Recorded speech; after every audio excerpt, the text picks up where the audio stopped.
Hello students, welcome to Study IQ.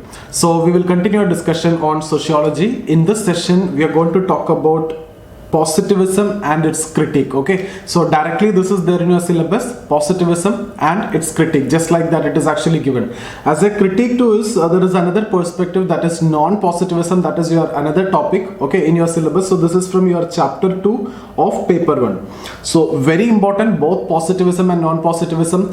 From one of this you will get one question for sure. If this year positivism is asked, there is a high chance that next year non-positivism, and every year without asking any question from either positivism or non-positivism, you won't find any previous year papers. That much important it is. And there is a possibility that both will be asked together also. In same paper you can see positivism as well as non-positivism. Positivism may be a short note and non-positivism may be a long answer. Okay, so very important topic, and this is how it is given in the syllabus. Exactly like this also the question will be asked, positivism and its critique. Okay, so what we will do here is, I'll tell you what you need to write. See, it's a critical analysis question. So I have given you how to, the strategy or the method in which you will proceed with the critical analysis already. Okay, so each and every word in the question is important. If it is comment, if it is discuss, if it is analyze, if it is critically analyze, all these are different ways you need to write. Okay, so since it is critically analyzed, the pattern will be something like this. You will write the introduction first, or rather here we will talk in terms of the context. Okay, so first you will talk about the context of this debate. So I'll discuss that in detail here. Already you have some idea about the context of emergence of sociology and positivism, etc. We will discuss that in detail now. So context we will discuss, and then we will discuss what is positivism. Okay, so here we will talk in detail about positivism, what are the elements of positivism in normal scenario. But when this positivism came to sociology, is there any change in that? Okay, is there any changes in sociological positivism? So we will talk about sociological positivism. Okay, so how is it different from normal understanding of positivism? We will see that, and then we will see this particular criticism part. Okay, then we will try to criticize it. So we will use this formula CCR, right? I've told you this. After discussing this much, you will start with the contribution. You will talk about the contribution of positivism before you criticize positivism. Now you will write positivism was the initial perspective which gave that legitimacy to the discipline. The stress on objectivity of positivism, it gave importance to this discipline. All those things you can write. The contribution, how positivism enriched the discipline. Okay, then you will write about the main part, the second C, that is criticism. Okay, and then you will end your answer with this relevance. So this is how your answer should look like, and exactly in the same format only I have also prepared my answer. So what I'll do is, when we discuss a PDF, we will discuss in this format, exactly to the exam point of view, and crisp information, nothing more, nothing less. Okay, whatever is required from exam point of view is there in this PDF. So we'll discuss that in detail. But before that, what I'll do is, I'll tell you about all these things, I'll explain all these things, then we will move on to PDF, like what we normally do, right? So what is the context?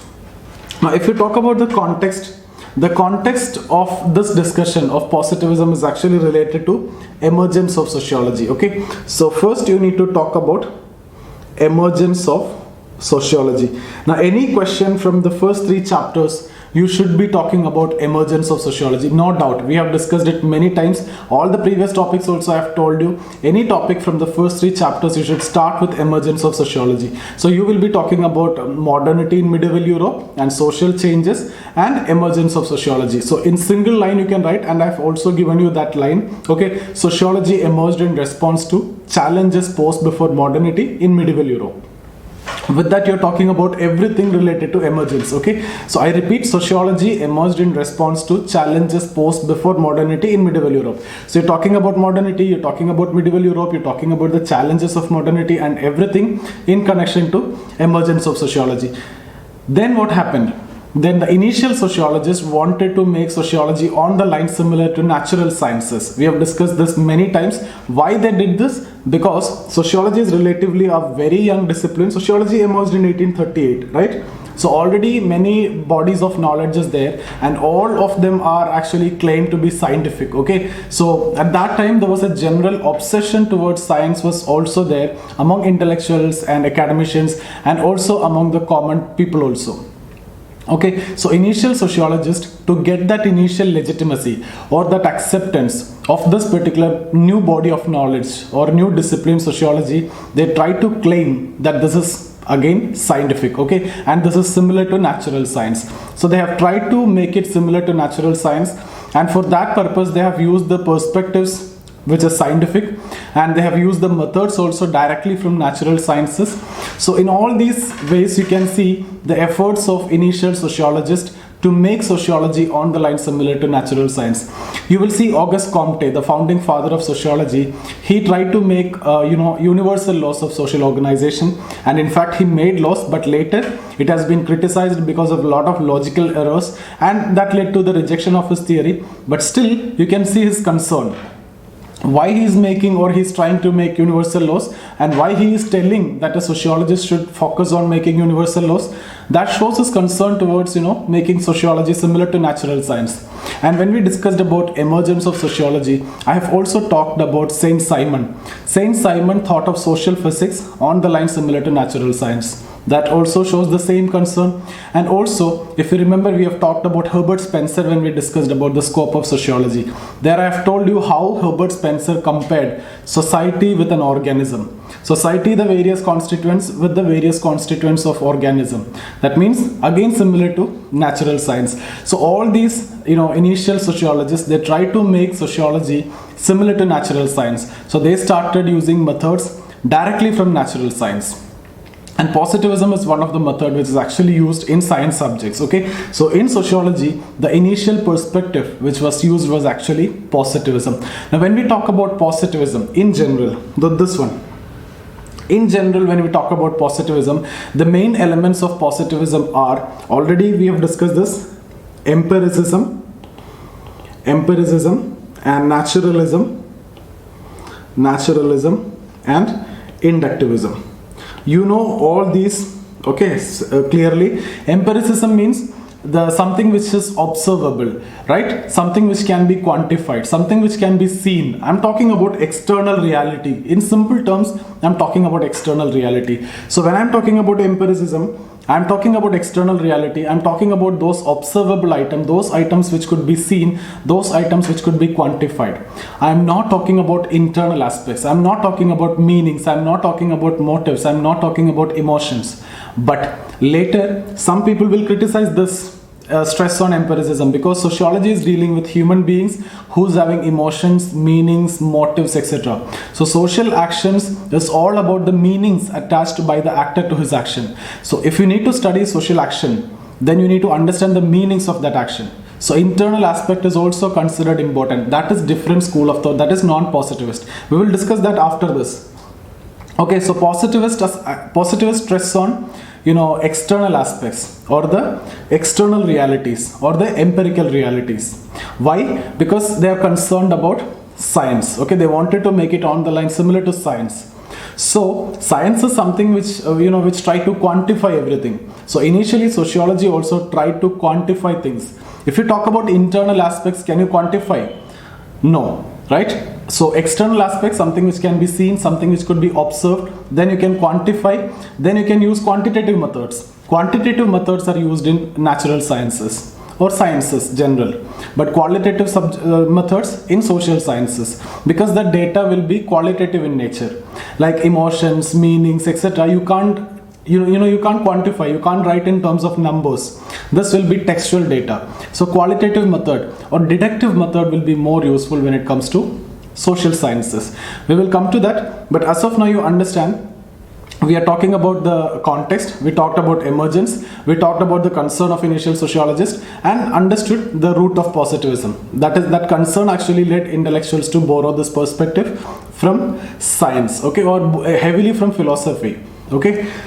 So the main elements of positivism are empiricism, inductivism, naturalism. Naturalism means material reality is supreme and is the basis for social order. That is what naturalism. When you talk about inductivism, I've told you inductivism is a process of theory building that is normally used in science subject, whereas deductivism is mostly used in social science, or deductivism is more suitable in social science. Okay, so when we discussed about objectivity and value neutrality, I've told you in case of deductivism, nobody will question the objectivity because already the hypothesis is formed and you will be conducting theories to suit that hypothesis. So it is assumed already that some kind of personal bias will be there, and you're dealing with social science. And in deductive approach, some level of subjectivity is accepted.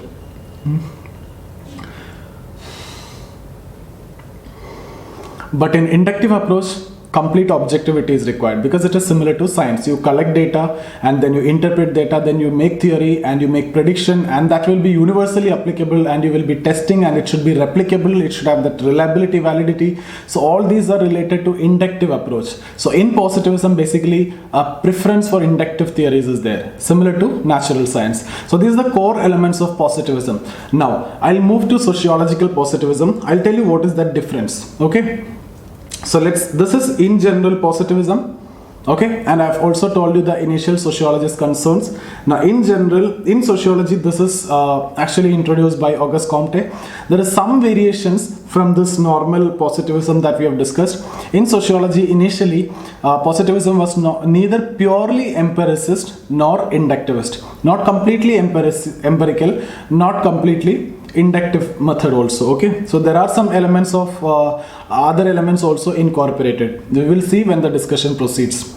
Okay, so the main elements of sociological positivism are the stress on external reality is there. So external reality, that means you will study those things which could be observable, which could be quantifiable, okay, because you are developing a data in terms of numbers, in terms of quantified data you need to get. Okay, so external realities only you will study. Even Comte argued that sociologists should not study the internal aspects. Sociologists should confine to study external aspects and external reality, and internal aspects is not the domain of sociologists. Okay, you cannot study and you should not study because you will compromise objectivity.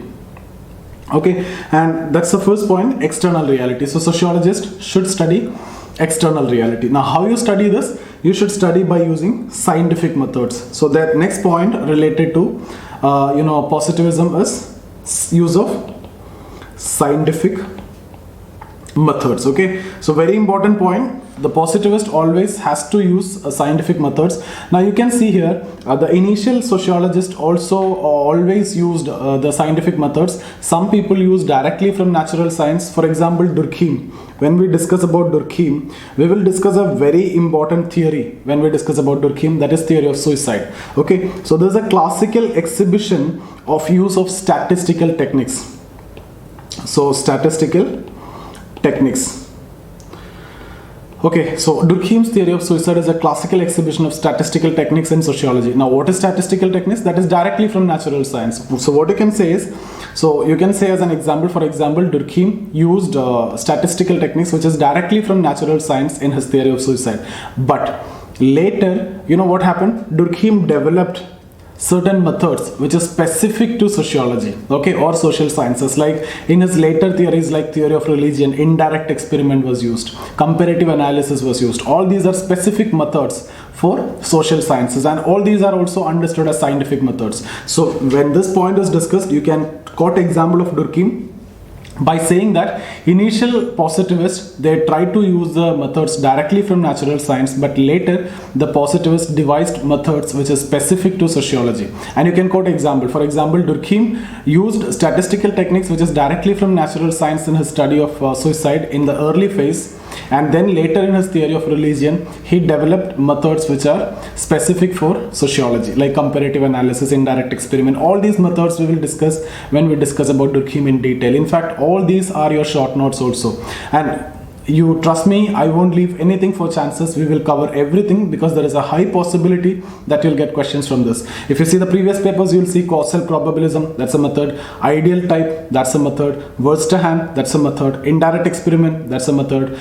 Comparative analysis, all these are, asked as short notes. So we will prepare everything. You will not face any problem. Okay. See, if you have any doubt related to this preparation, civil service preparation, optional or GS or anything, you can get in touch with me. That's my Instagram ID, or you can join the Telegram channel. You'll get all my videos over there. I've done videos on history, ethics is there, economy is there, quantitative aptitude is there, almost all is there. Okay, so that's actually a one-stop solution for your civil service preparation.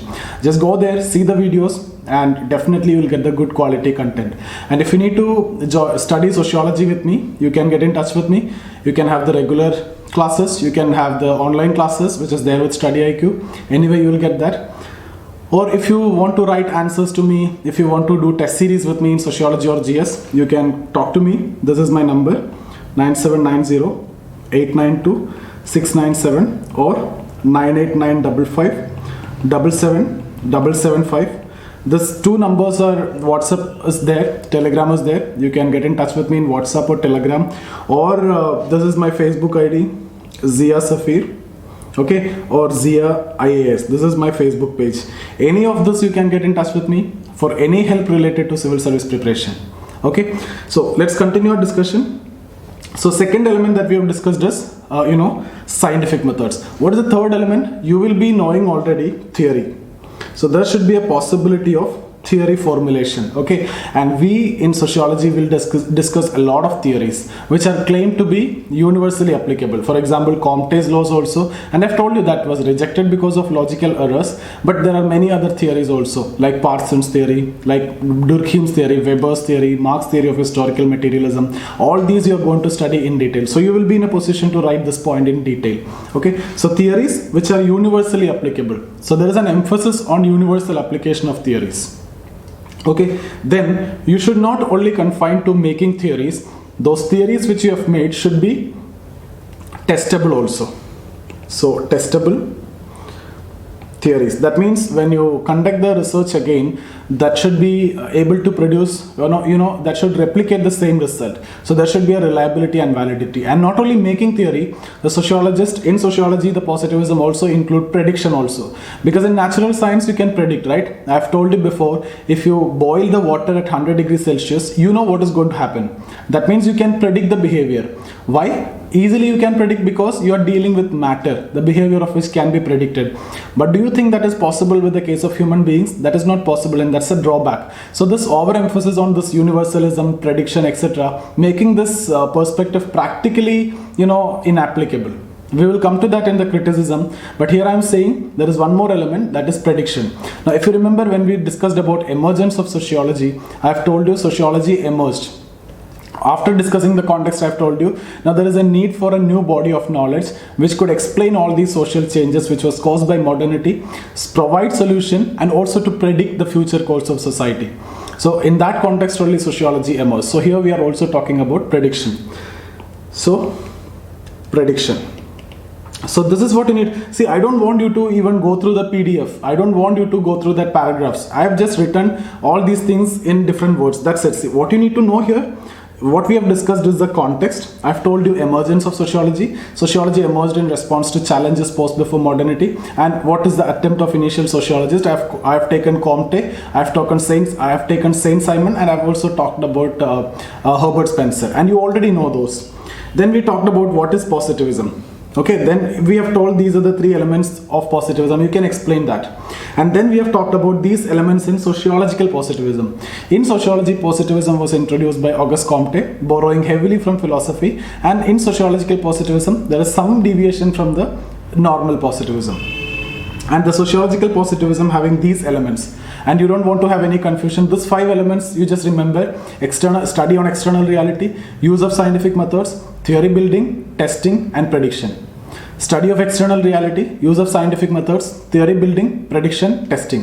One more time I'll repeat so that it will be printed in your mind.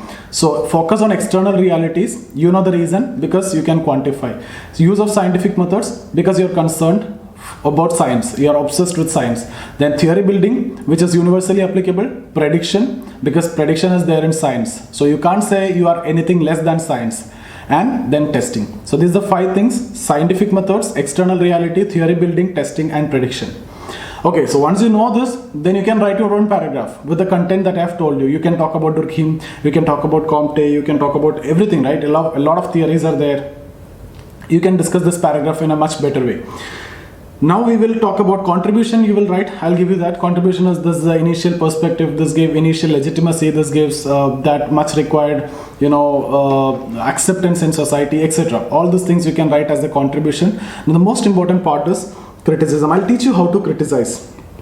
Now there is nothing to teach here. Everybody know how to criticize. Criticism is the easiest thing, right? Especially if you know these parts, then you can take point by point and you can criticize. I'll take each and every point and I'll criticize. Let's take external realities.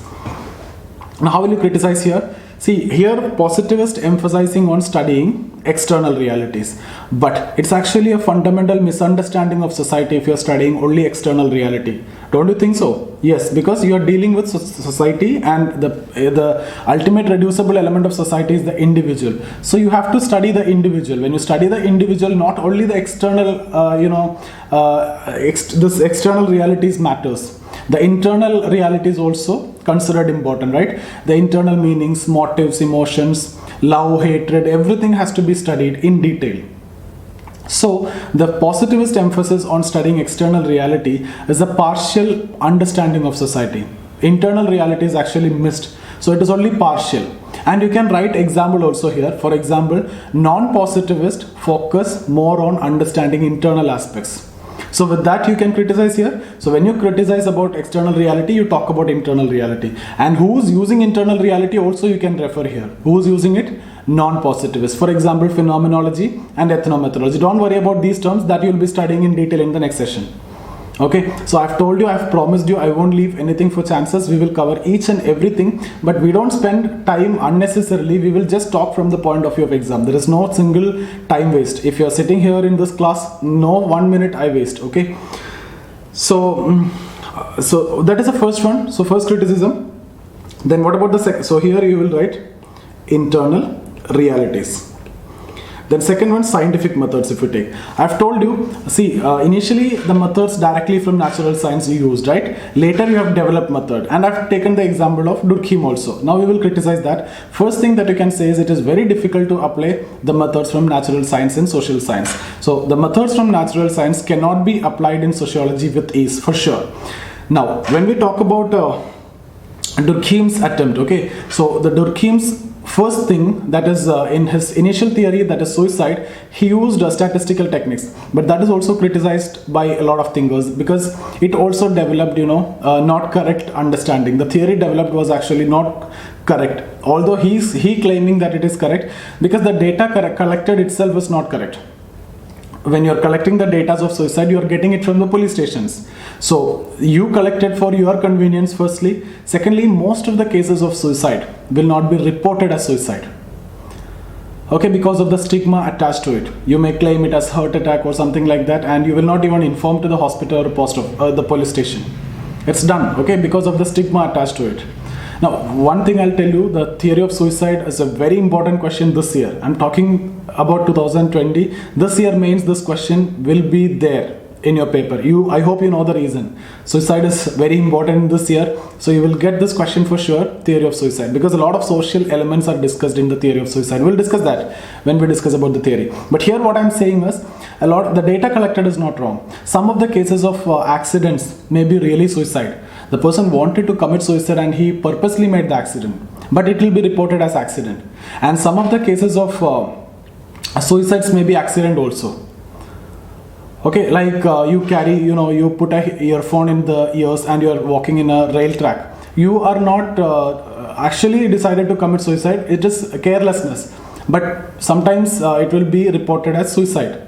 Okay, nobody know that it happened by mistake. People think that it might have done purposely. So there are a lot of such problems are there. So the data collected itself is wrong. Apart from that, the methods also practically not applicable in sociology. And later, when he developed specific methods for sociology, like comparative analysis, indirect experiment, etc., that also faced problems of bias.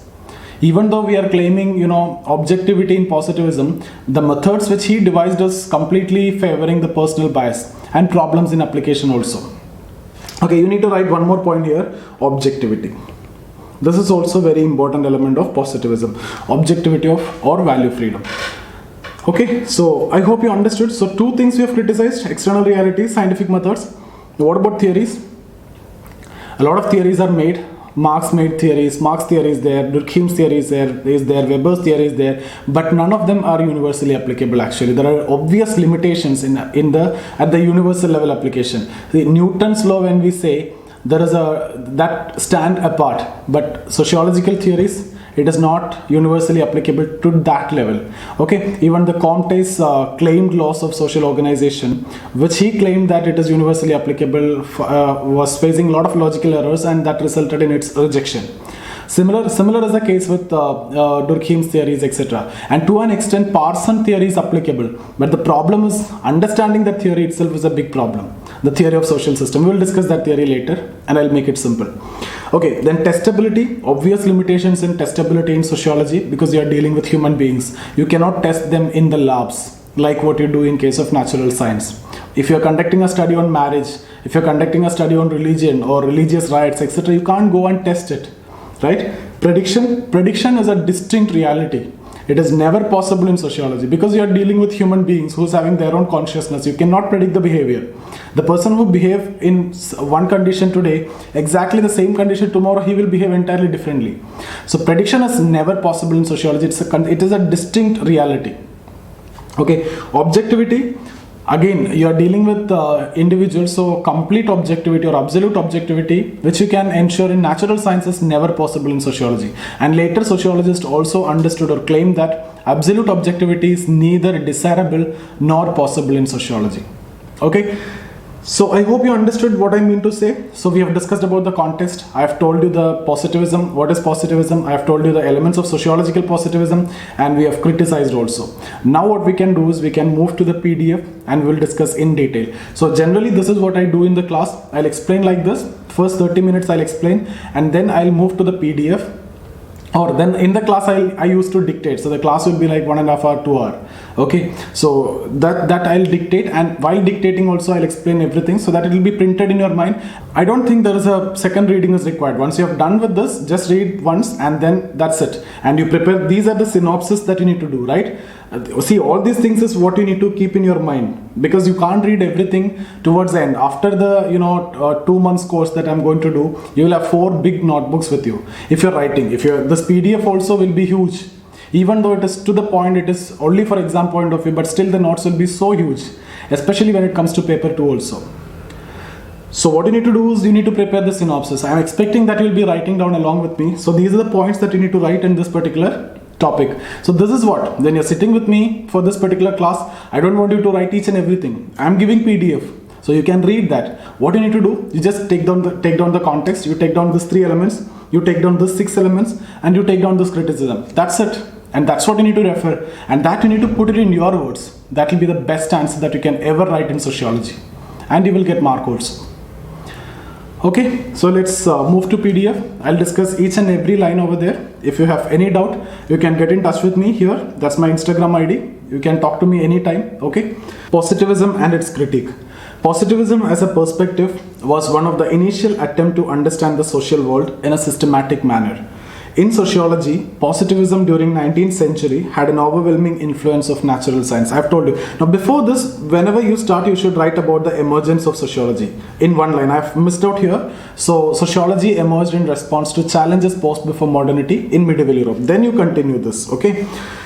Then you say it was an attempt to visualize social world by using intellectual parameters employed by natural science. I've told you the reason, the general obsession towards science among all academicians, all intellectuals, and even the public also.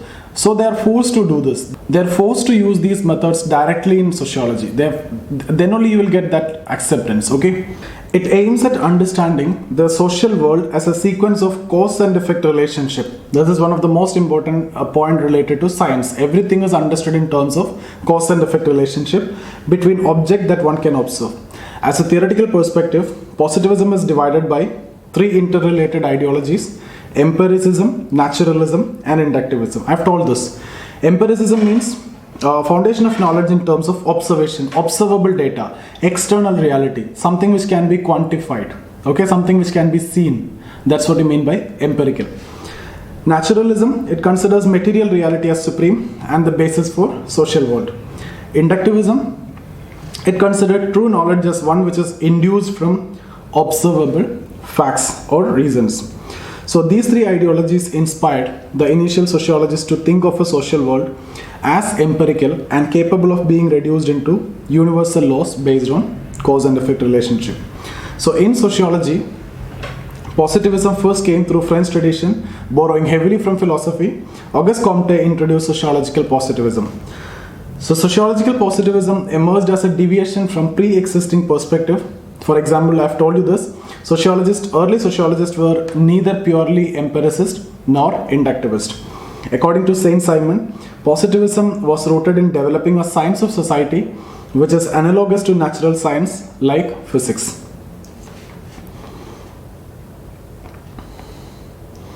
Auguste Comte framed the basic assumption of sociological positivism. According to him, true knowledge is based on thinking about physical and social world as a system of causal relationship between realities that we can directly or indirectly observe.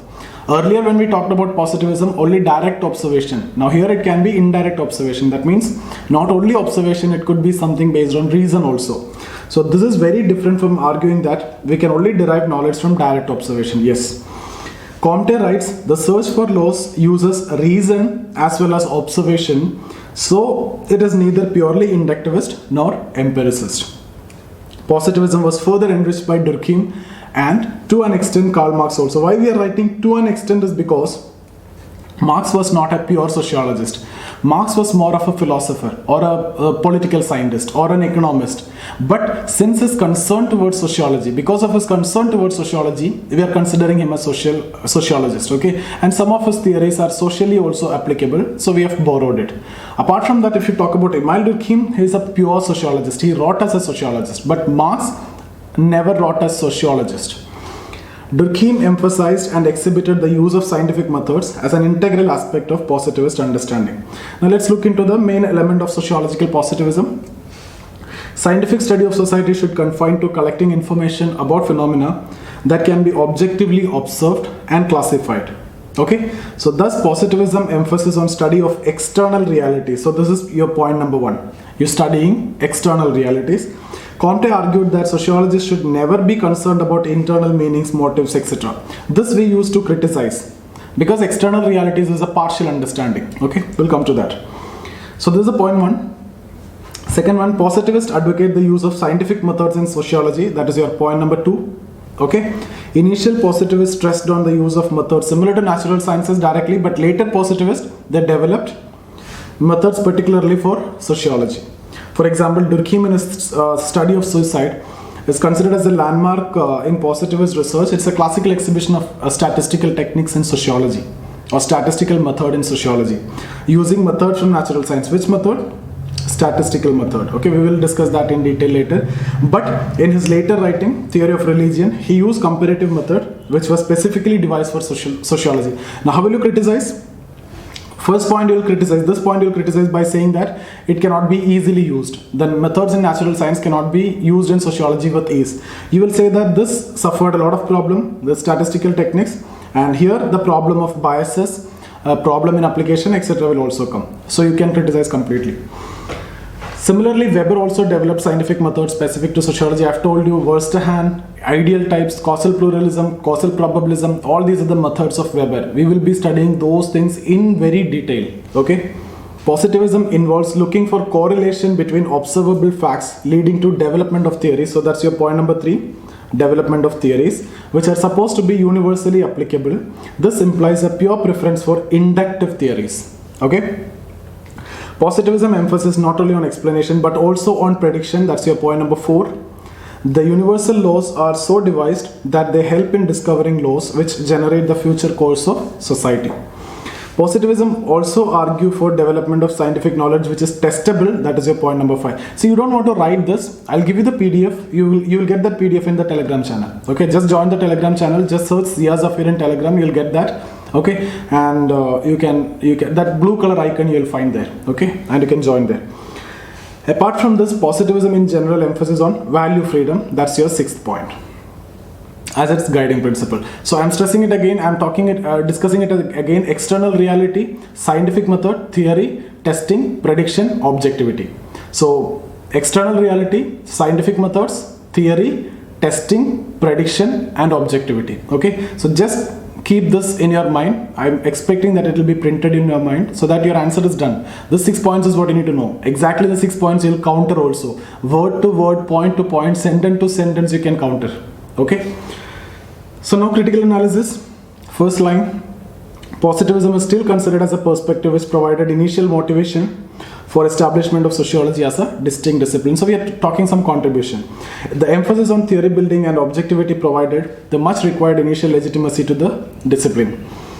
But in the beginning of 20th century, positivist perspective came under huge critique by virtue of various interrelated problems in its theorization and application. What are the problems? Take one by one and simply criticize. First we'll start with scientific methods, right?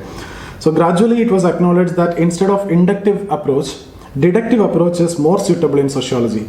Okay, deductive approach is scientific. Karl Popper understood or claimed or showed that deductive approach is also scientific. This is not unscientific, as you say. So moreover, Karl Popper in his book The Logic of Scientific Discovery highlighted the scientific factor of deductive approach. According to him, there is no contradiction between positivism and deductivism. So in sociology later, deductivism is understood as the better method than inductivism. Okay. Positivism is considered by few as fundamental misunderstanding of social reality. Why?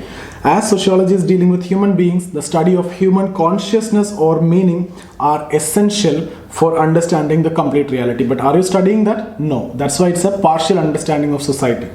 Thus, their emphasis on external aspect can be understood as the partial understanding of reality.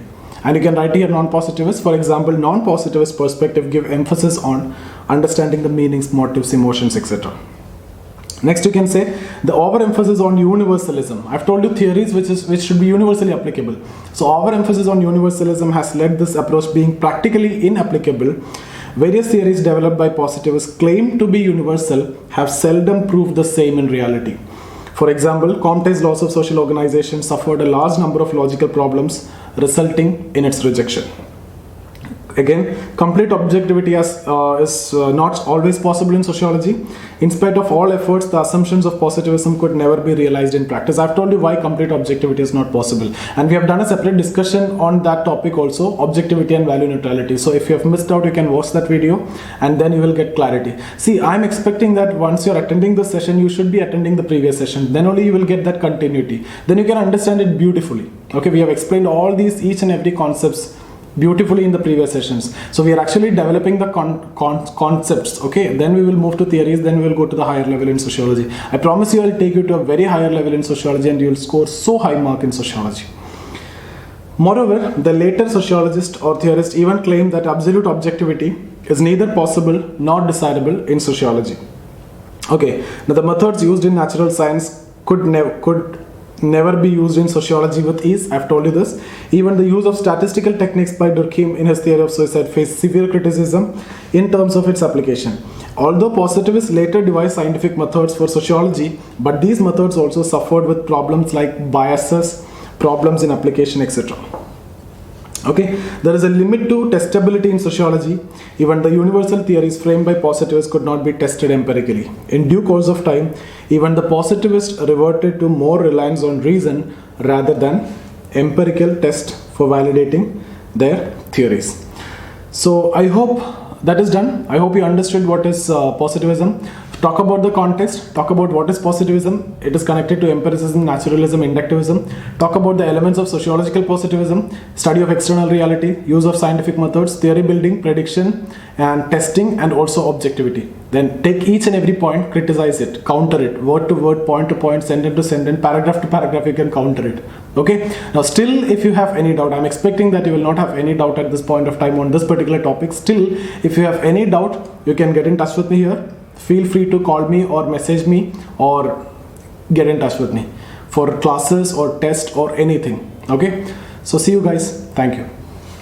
So that's about the session. I hope you understood everything that we have discussed today. If you have any doubt in any of the videos that we have discussed so far, you can get in touch with me here. That's my Instagram ID. Okay, or you can join the Telegram channel.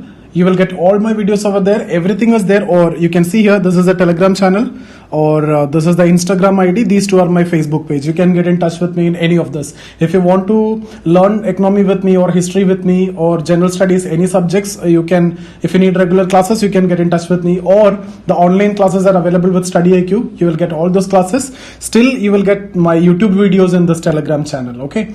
So I hope you understood everything that we have discussed. So see you guys. Thank you.